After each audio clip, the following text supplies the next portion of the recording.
നമസ്കാരം. വെസ്റ്റ് ബംഗാളിലെ കൊൽക്കത്തയിലാണുള്ളത്. ഞങ്ങൾ ഇന്ന് ഒഡീഷയിലേക്ക് ഒരു യാത്ര പോവുകയാണ്. ഹൗഡ റെയിൽവേ സ്റ്റേഷനിൽ എല്ലാ ദിവസവും ഉച്ചയ്ക്ക് 1:25 ഭുവനേശ്വറിലേക്ക് പോകുന്ന ജനശതാബ്ദി എക്സ്പ്രസിനാണ് ഞങ്ങൾ ഇന്ന് യാത്ര ചെയ്യുന്നത്. കൊൽക്കത്ത നഗരഭാഗത്താണ് ഇപ്പോൾ ഉള്ളത്. ട്രെയിൻ കയറണമെങ്കിൽ ഇനിയിപ്പോൾ ഹൗറ റെയിൽവേ സ്റ്റേഷനിലോട്ട് പോകണം. അതിന് ആദ്യം പ്രശസ്തമായ ഹൗറ ബ്രിഡ്ജ് നമുക്ക് കടക്കേണ്ടതായിട്ടുണ്ട്. പാലത്തിന്റെ പേര് വരുന്നത് രബീന്ദ്ര സേതു എന്നാണ്. അതായത് രബീന്ദ്രനാഥ് ടാഗോറിന്റെ പേരിലാണ് ഈ പാലം അറിയപ്പെടുന്നത്. നമ്മളിപ്പോ നിൽക്കുന്നത് കൊൽക്കത്തയിലും ഈ പാലത്തിന്റെ തൊട്ടപ്പുറത്ത് ഹൗറയുമാണ്. അതുപോലെ തന്നെ ഇവിടെ ഒരു പൂ മാർക്കറ്റ് ഉണ്ട്. എന്തൊരു തിരക്കാ നോക്കിയേ. അതങ്ങ് പോവും. അതുവഴി തന്നെ ഒരു റെയിൽ ട്രാക്ക് കൂടി ഉണ്ട്. ഒരു ലോക്കൽ ട്രെയിൻ പോകുന്നത് കേട്ടോ. അതായത് ആ മാർക്കറ്റിന്റെ സമീപത്തൂടെ തന്നെയാണ്.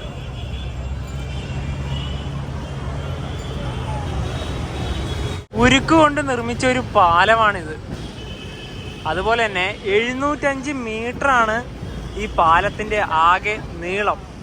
81 വർഷമായി ഇത് തുറന്നു കൊടുത്തിട്ട്. തൊട്ട് ഇതുവഴി തന്നെ ഹൂഗ്ലി നദി ഒഴുകുകയാണ്. അങ്ങ് ദൂരത്ത് അവിടെയാണ് ഹൗഡ റെയിൽവേ സ്റ്റേഷനൊക്കെ. പിന്നെ അവിടെ തന്നെയാണ് ഫെറി ടെർമിനലും ഉള്ളത്. ഈഡൻ ഗാർഡൻ ക്രിക്കറ്റ് സ്റ്റേഡിയമൊക്കെ അങ്ങ് അവിടെയാണ്. നല്ല ശക്തിയിൽ തന്നെ നദി ഇങ്ങനെ ഒഴുകുകയാണ്. ഈ വണ്ടികൾ പോകുമ്പോൾ നല്ല കുലുക്കുണ്ട് പാലത്തിന്. ഇത്തിരി ട്രാഫിക്കാ അല്ലേ. 3 വരി 6 വരി പാതയാണ്. ബസ്സുകളൊക്കെ കണ്ട. അത് സിയാൽദേന്ന് വരുന്ന ബസ്സുകളൊക്കെ ഉണ്ട്.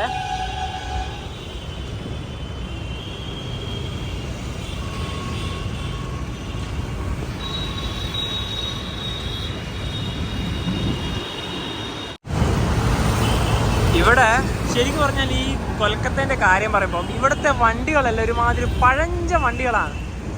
ബസ്സുകളായാലും അവിടെ തന്നെ ഒരു ബസ് സ്റ്റാൻഡ് ഉണ്ട്. അവിടത്തേക്ക് നമുക്കിനി പോവാം. അപ്പോൾ നിങ്ങൾക്കത് കറക്റ്റ് കൂടുതൽ അടുത്തുനിന്ന് ബസ്സുകളൊക്കെ കാണുമ്പോൾ നിങ്ങൾക്ക് മനസ്സിലാവും.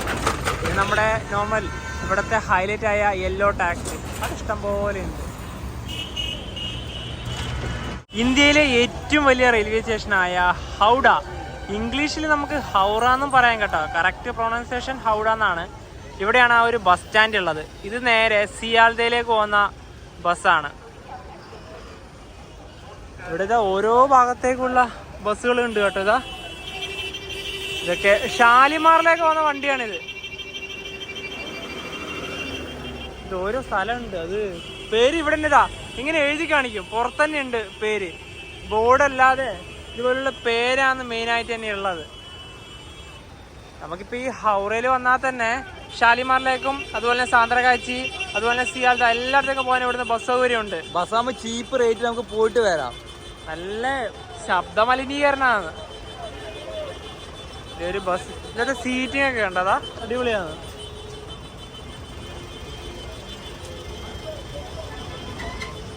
ഇപ്പോൾ റെയിൽവേ സ്റ്റേഷന്റെ ഈ ഭാഗത്തെ കാഴ്ച ഇങ്ങനെയാണ്. ഇനിയിപ്പോൾ ഇതുവഴി നേരെ റെയിൽവേ സ്റ്റേഷന്റെ ആ ഒരു മുൻഭാഗത്തോട്ട് പോവാം. എന്ത് തിരക്കല്ല ഇതാ.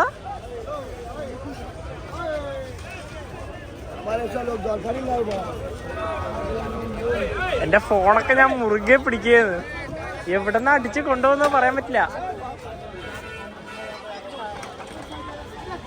പഴയ യെല്ലോ ടാക്സി അത് ഒരുപാടുണ്ട് കേട്ടോ ഈ ഭാഗത്ത്.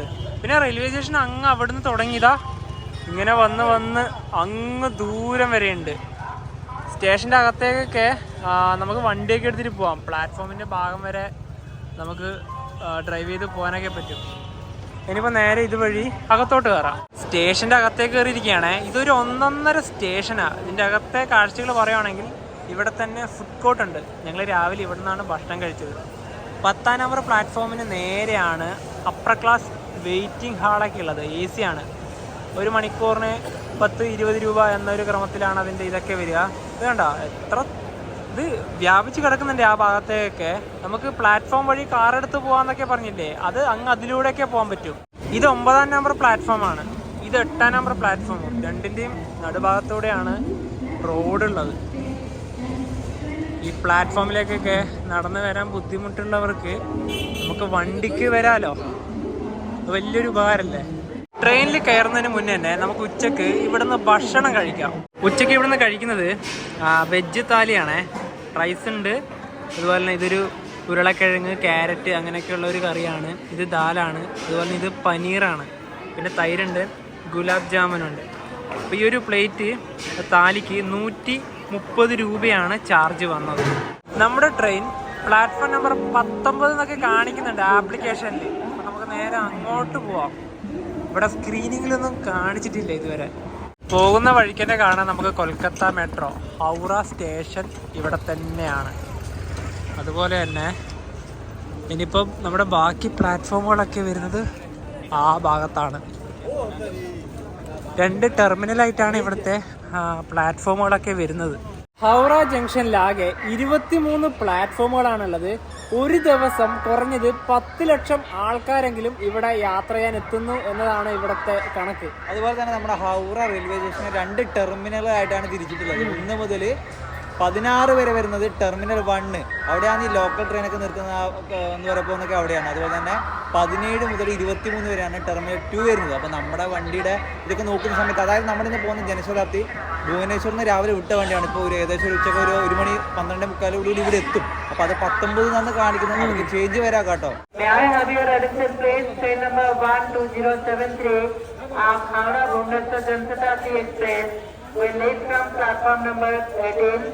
പതിനെട്ടാം നമ്പർ പ്ലാറ്റ്ഫോമിൽ നിന്നാണ് നമ്മുടെ വണ്ടിയിൽ പുറപ്പെടുക.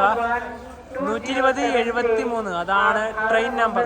വണ്ടി ഇപ്പം ഭുവനേശ്വറിൽ നിന്ന് ഇങ്ങോട്ട് വന്നുകൊണ്ടിരിക്കുക. ഒരു 3 കിലോമീറ്റർ കൂടിയുണ്ട് സ്റ്റേഷനിലേക്ക്.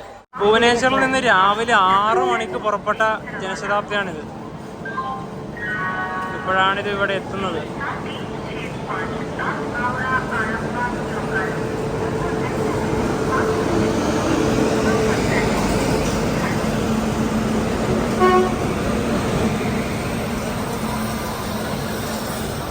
LSP തന്നെയാണ്.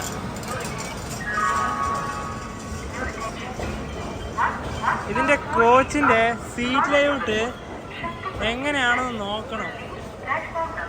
ഇവിടെ കണ്ണൂർ ജനശതാബ്ദിനെ പോലെയാണോ എന്ന് അറിയണ്ടേ. D4 ആണ് നമ്മുടെ കോച്ച്. ഓ, ഇത് അതുപോലെ തന്നെയാണ്, ഫേസ് ടു ഫേസ്. അയ്യോ, ഇത് D3. അത് കഴിഞ്ഞ് അതിൻ്റെ നടുക്കാണ് C1 C2 ഒക്കെ ഉള്ളത്. അപ്പോൾ അത് കഴിഞ്ഞ പാടുള്ള കോച്ചാണ് നമ്മുടെ. ഇവിടെ കാണുന്ന ആൾക്കാർ മുഴുവൻ ഈ ട്രെയിനിൽ കയറേണ്ടവർ തന്നെയാണ്. ഈ വരുന്ന കോച്ചാണ് നമ്മുടേത്.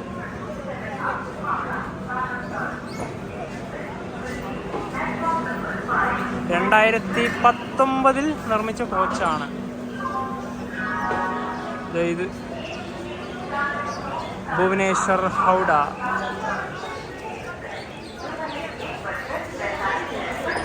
(76ഉം 77ഉമാണ് നമ്മുടെ സീറ്റ് വരുന്നത്. 76ഉം 77. അതായത് ഇവിടെയാണ് നമുക്ക് വിൻഡോ ഒന്നും കിട്ടിയില്ല കേട്ടോ. ഇവിടെയാണ് ഇരിക്കേണ്ടത്. ട്രെയിനിന്റെ അകത്ത് കയറുമ്പോഴാണ് അറിഞ്ഞത് നമുക്ക് വിൻഡോ സീറ്റ് ഇല്ല കേട്ടോ. പ്രിഫറൻസ് കൊടുത്തെടുത്തതാണ്. ടിക്കറ്റ് ബുക്ക് ചെയ്യുമ്പോൾ അതിൽ കാണിച്ചിട്ടുണ്ടായിരുന്നു വിൻഡോ സീറ്റാണ്. പക്ഷേ ഇതിന്റെ അകത്ത് കയറുമ്പോഴാണ് ഇതിന്റെ കോച്ചിന്റെ സീറ്റിന്റെ ലേഔട്ടൊക്കെ മാറിയതായിട്ട് അറിഞ്ഞത്. ഞാൻ പറഞ്ഞില്ലേ, നമ്മുടെ കണ്ണൂർ ജനശതാബ്ദിനെ പോലത്തെ ഒരു സീറ്റിംഗ് ലേഔട്ടാണ്. അങ്ങനെ വന്നിട്ടുണ്ടെങ്കിൽ എനിക്ക് ഉറപ്പുണ്ടായിരുന്നു ഇതിന്റെ വിൻഡോ ആ ഒരു കൊടുത്തത് എന്തായാലും മാറുന്നു. അതായത് നമ്മൾ വിൻഡോ പ്രിഫറൻസ് കൊടുത്താൽ പോലും കിട്ടുന്ന നടുഭാഗത്തോ സൈഡിലൊക്കെ ആയിരിക്കും. വല്ലാത്ത അവസ്ഥയാണ് അത്. ഈ പറഞ്ഞ ഫേസ് ടു ഫേസ് ആണല്ല.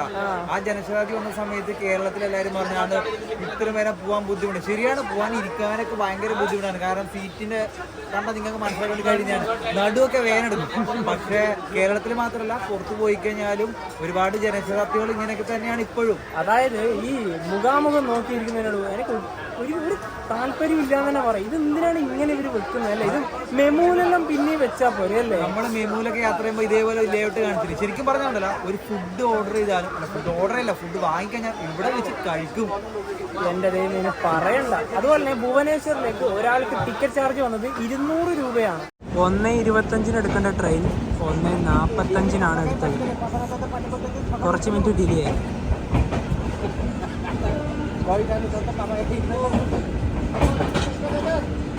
ഇനി അടുത്ത സ്റ്റേഷൻ ഖടഗ്പൂരാണ്. 100 കിലോമീറ്ററിന് മുകളിൽ ഓടാനുണ്ട്. ഹൗഡയോട് വേട.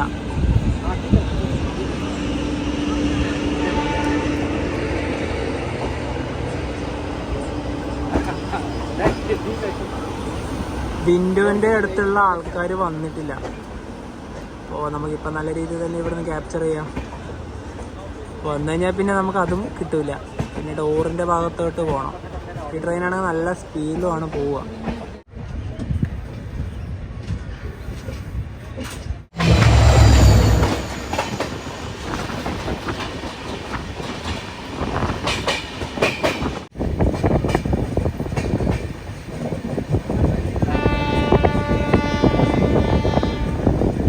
ട്രെയിനിപ്പോൾ സാന്ത്രഗാച്ചി സ്റ്റേഷൻ സ്കിപ്പ് ചെയ്യാണ്.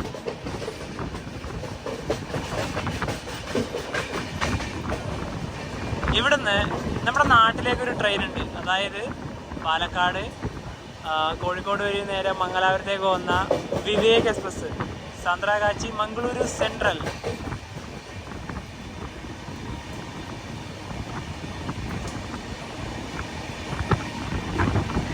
റെയിൽവേ സ്റ്റേഷനിലൊക്കെ വർക്ക് നടക്കുകയാണ്, റെനോവേഷൻ.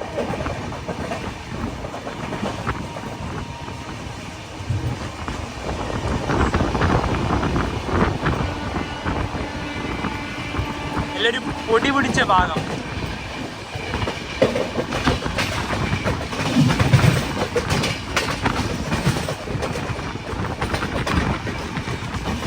ട്രെയിൻ ഇപ്പം 130 km/h സ്പീഡിലാണ് പോകുന്നത്. ഈ വണ്ടിക്ക് നല്ല സ്പീഡുണ്ട്. അവിടെ വിട്ടതിന് ശേഷം പിന്നെ അധികം വേറെ എവിടെ നിർത്തിയിട്ടൊന്നുമില്ല.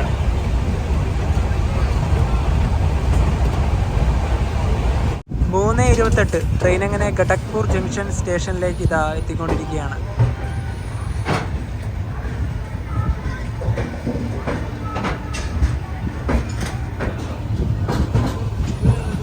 ഖടഗ്പൂരിലാകെ 12 പ്ലാറ്റ്ഫോമുകളാണുള്ളത്. അതുപോലെ തന്നെ നമ്മൾ നേരത്തെ ഹൗഡ കഴിഞ്ഞല്ലോ, ഹൗഡ റെയിൽവേ സ്റ്റേഷൻ ഓപ്പറേറ്റ് ചെയ്യുന്നത്, അതായത് വരുന്ന സോൺ എന്ന് പറഞ്ഞാൽ ഈസ്റ്റേൺ റെയിൽവേയും സൗത്ത് ഈസ്റ്റേൺ റെയിൽവേ ആണ്. അപ്പൊ ഇപ്പൊ നമ്മൾ ഈസ്റ്റേൺ റെയിൽവേന്നൊക്കെ മാറി സൗത്ത് ഈസ്റ്റേൺ റെയിൽവേയിൽ വന്നിട്ടുണ്ട്. അതായത് ഹൗഡ കഴിഞ്ഞാൽ സൗത്ത് ഈസ്റ്റേൺ റെയിൽവേയിലെ ഏറ്റവും തിരക്കേറിയ റെയിൽവേ സ്റ്റേഷനാണ് ഖടഗ്പൂർ. അതുകൊണ്ട് തന്നെ ഖടഗ്പൂരിനെ സൗത്ത് ഈസ്റ്റേൺ റെയിൽവേയുടെ ഗേറ്റ് വേ എന്നാണ് വിളിക്കുന്നത്. പിന്നെ ഇവിടുത്തെ പ്രധാനപ്പെട്ട പ്രത്യേകത എന്ന് പറഞ്ഞാൽ ഒരു കാലത്ത് ലോകത്തിലെ ഏറ്റവും നീളമേറിയ റെയിൽവേ പ്ലാറ്റ്ഫോം ഉള്ളത് ഇവിടെ ആയിരുന്നു. 2013 വരെയാണെന്ന് തോന്നുന്നത്. 2013 ശേഷം UP-യിലത്തെ ഗോരഖ്പൂർ വന്ന സമയത്ത് ആ ഒരു പദവി ഗോരഖ്പൂരിലേക്ക് പോയി. ഇപ്പൊ അതും പോയിട്ടോ, ഗോരഖ്പൂർ അല്ല, ഇപ്പോൾ ഉള്ളത് നിലവിൽ കർണാടകയിലെ ഹുബ്ബള്ളിയാണ്. നമ്മൾ അതൊക്കെ വീഡിയോ ചെയ്താണ്. ഈ വേൾഡിലത്തെ ലോങ്ങസ്റ്റ് പ്ലാറ്റ്ഫോമിന്റെ കണക്ക് പറയുകയാണെങ്കിൽ ഹുബ്ബള്ളി വരുന്നത് 1505 മീറ്റർ ആണ്. പിന്നെ രണ്ടാമത് വരുന്നത് UP-യിലെ ഗോരഖ്പൂർ 1366 വരുന്നുണ്ട്. മൂന്നാം സ്ഥാനം നമ്മുടെ കേരളത്തിലെ കൊല്ലമാണ്, 1180 മീറ്റർ ആണ് വരുന്നത്. നാലാമത് ഇവിടെ 1072 മീറ്റർ ആണ് ഇവിടെ വരുന്നത്.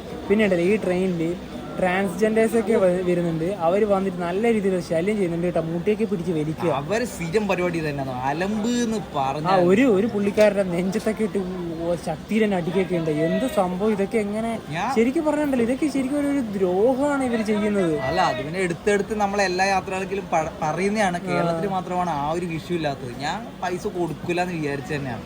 ഇംഗ്ലീഷിൽ ഖരഗ്പൂർ എന്നാണ്, ശരിക്കും പ്രൊണൗൺസിയേഷൻ ഖടഗ്പൂർ തന്നെയാണ്. 2ാം നമ്പർ പ്ലാറ്റ്ഫോമിലാണ് നമ്മുടെ വണ്ടി വന്നത്. ഇവിടെ 5 മിനിറ്റ് ഉണ്ട് സ്റ്റോപ്പ്.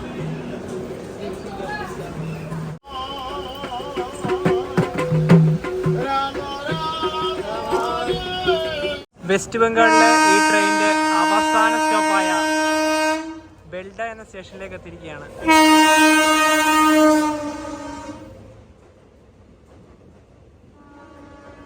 ഒരു സ്കിപ്പിംഗ് കൂടെ കിട്ടിയിരിക്കുകയാണ്. അപ്പൊ അടുത്തതിന് ഒഡീഷയാണ്.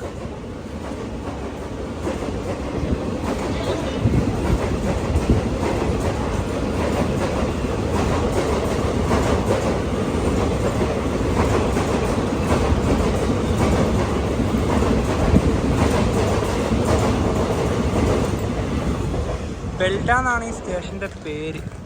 ഒഡീഷയിലൂടെയാണ് ഇപ്പോൾ യാത്ര ചെയ്തുകൊണ്ടിരിക്കുന്നത്. മുഴുവനും കൃഷിപ്പാടാണ്. 5:27 ട്രെയിൻ അങ്ങനെ ബലേശ്വർ സ്റ്റേഷനിലേക്ക് എത്തിയിരിക്കുകയാണ്. മുൻപ് ഈ സ്റ്റേഷന്റെ പേര് ബലാസോർ എന്നാണ് ഉണ്ടായത്, പിന്നീടാണിത് റീനെയിം ചെയ്തത്. ഇവിടെ 4 മിനിറ്റ് ഉണ്ട് ട്രെയിൻ സ്റ്റോപ്പ്. ഇവിടുന്ന് 23 കിലോമീറ്റർ മാറിയിട്ടാണ് ബഹാനഗ ബസാർ റെയിൽവേ സ്റ്റേഷൻ ഉള്ളത്. അവിടെയാണ് കൊറമാണ്ടൽ എക്സ്പ്രസ് ആക്സിഡന്റ് ആയത്. 6:35 ട്രെയിൻ അങ്ങനെ ഭദ്രക്ക് സ്റ്റേഷൻ ഇത് എടുത്തിരിക്കുകയാണ്.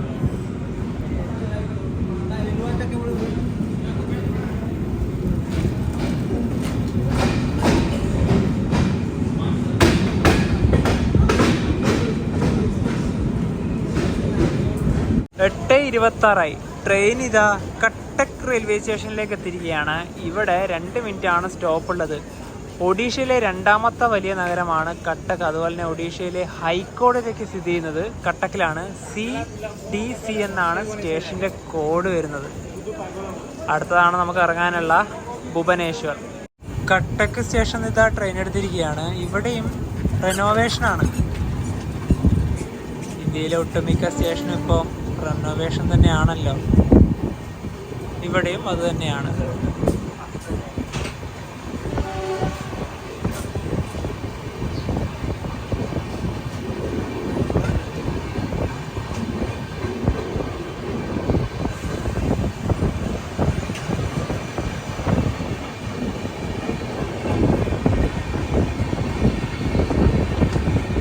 വെസ്റ്റ് ബംഗാളിലെ ഹൗഡയിൽ നിന്നും 436 കിലോമീറ്റർ യാത്ര ചെയ്ത് ട്രെയിൻ ഇതാ ഒഡീഷയുടെ തലസ്ഥാനമായ ഭുവനേശ്വറിലേക്ക് എത്തിക്കൊണ്ടിരിക്കുകയാണ്.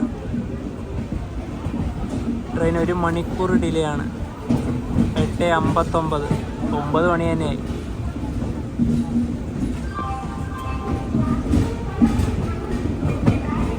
ഞങ്ങളുടെ വിലപ്പെട്ട 1 മണിക്കൂർ പോയി.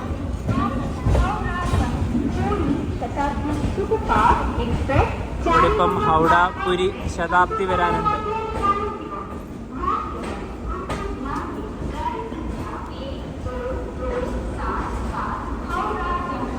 ഞങ്ങൾ ഒരുപാട് തവണ ഭുവനേശ്വർ വഴി യാത്ര ചെയ്തിട്ടുണ്ട്, പക്ഷേ ഇതുവരെ സ്റ്റേഷനിൽ ഇറങ്ങിയിട്ടില്ല. അപ്പോൾ ഇന്ന് എന്തായാലും സ്റ്റേഷനിലും അതിൻ്റെ പുറത്തേക്കൊക്കെ ഇറങ്ങണം.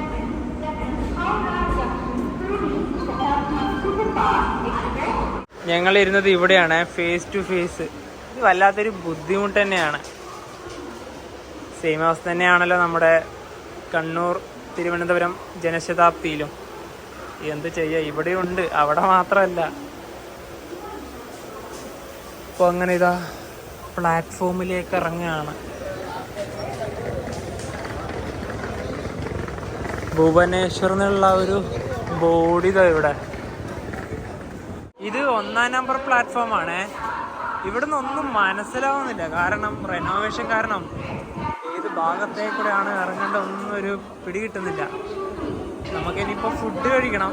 പുറത്തിറങ്ങിയാൽ ഒരുപാട് ഹോട്ടൽസൊക്കെ കിട്ടും, പക്ഷേ ഇവിടെ തന്നെ ഫുഡ് കോർട്ട് ഉണ്ടോ നമുക്ക് ആദ്യം നോക്കാം. എന്നിട്ട് ഇല്ലെങ്കിൽ നേരെ പുറത്തേക്ക് ഇറങ്ങാം.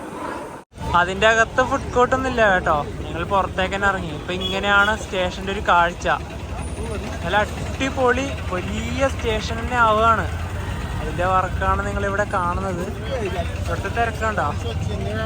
നല്ലൊരു ഹോട്ടൽ നോക്കി ഇനിയിപ്പോൾ ഭക്ഷണം കഴിക്കണം. അതോടൊപ്പം തന്നെ രാത്രിക്കേക്ക് ഇന്നിവിടെ താമസിക്കുന്നുണ്ട് ഞങ്ങൾ. നല്ലൊരു റൂമും കൂടെ നോക്കണം. ഓൺലൈൻ വഴി നോക്കിയിട്ടുണ്ടായിരുന്നു, പക്ഷേ നല്ലതൊന്നും കണ്ടില്ല. ഇവിടുന്ന് ഇനി ബാർഗൈൻ ചെയ്തിട്ട് എടുക്കാനാണ് ഒരു പ്ലാൻ ഉള്ളത്.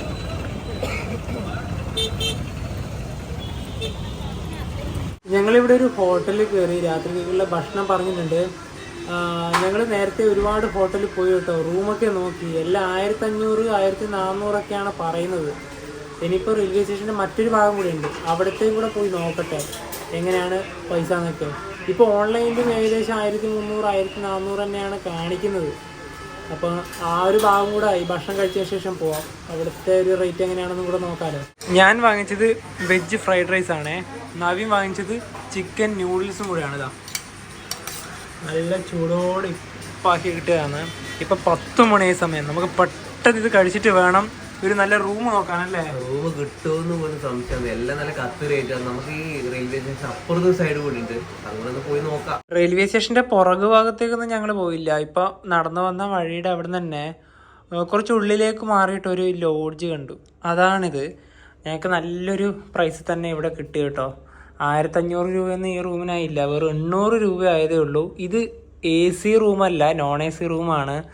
AC റൂമായിരിക്കും ഞങ്ങൾക്ക് അവർ നോൺ AC റൂമായിട്ട് തന്നിട്ടുണ്ടാവുക. നല്ല സ്പേസ് ഉള്ളൊരു റൂം തന്നെയാണ്. നല്ല വൃത്തിയാണ് എല്ലായിടത്തും. പിന്നെ ഇതിൻ്റെ അകത്തേക്ക് കൊതുക് കയറില്ല എന്നാണ് തോന്നുന്നത്. കാരണം ഇവിടെ ഈ ജനലൊക്കെ നല്ല രീതിയിൽ ക്ലോസ് ചെയ്തിട്ടുണ്ടെങ്കിൽ തന്നെ ഇതിൻ്റെ അകത്തേക്കൂടെ വേറെ ഇതൊന്നും കാണുന്നൊന്നുമില്ല.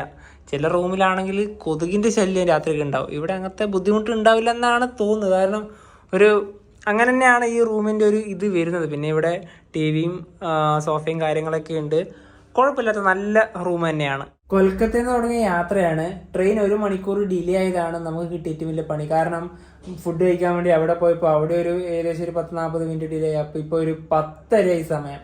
എന്താ പറയാ, നമ്മളീ ഹൗഡേന്നാണല്ലോ സ്റ്റാർട്ട് ചെയ്തത്. ഭയങ്കര തിരക്ക്, അവിടുത്തെ ക്ലൈമറ്റ്. പിന്നെ അതിനു മുന്നേ നിങ്ങൾ കണ്ട വീഡിയോ ഒക്കെ അറിയാലോ, നമ്മള് നോർത്ത് ഈസ്റ്റ് ആയിരുന്നു കുറെ ദിവസം ഉണ്ടായത്. ഇങ്ങനെ മാറി മാറി വെള്ളമൊക്കെ മാറിയിട്ടാണ് കുളിക്കുന്നത്.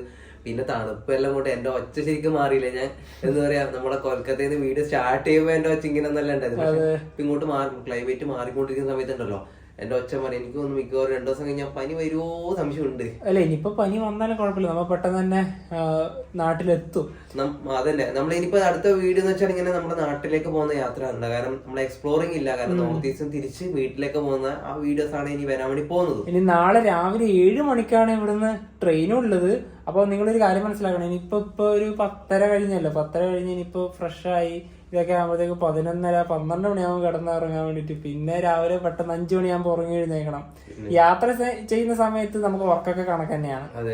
അപ്പൊ എന്താ പറയാ, ഈ ഒരു വീഡിയോയിലേക്ക് ഇഷ്ടപ്പെടുന്നതായിരിക്കും. അപ്പൊ നമുക്ക് മറ്റേ വീഡിയോ ബൈ.